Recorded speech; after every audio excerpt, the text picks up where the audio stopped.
Mic സാധാരണ ഞാൻ ഉണ്ടാകുമ്പോൾ കളിക്കുന്ന കളിയാണ്. മുഖ്യമന്ത്രി സംസാരിക്കവേ വീണ്ടും പണിമുടക്കിയിരിക്കുന്നു ഒരു മൈക്ക്. ഇത് സ്ഥിരം സംഭവം എന്ന് പറയുകയാണ് മുഖ്യമന്ത്രി. കണ്ണൂരിൽ തദ്ദേശ ദിനാഘോഷത്തിൽ സംസാരിക്കുകയാണ് ഈ സംഭവം. ഇതോടൊപ്പം സ്വരാജ് ട്രോഫി മഹാത്മാ പുരസ്കാരം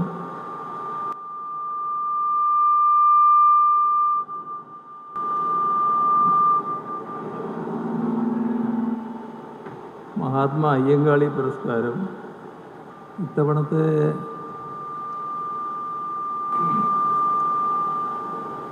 മൈക്ക് സാധാരണ ഞാൻ ഉണ്ടാകുമ്പോൾ കളിക്കുന്ന കളിയാണ്.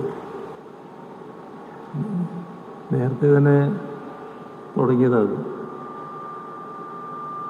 ഇത്തവണത്തെ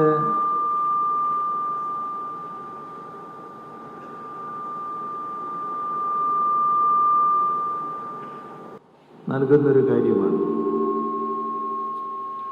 അതിന് കാരണം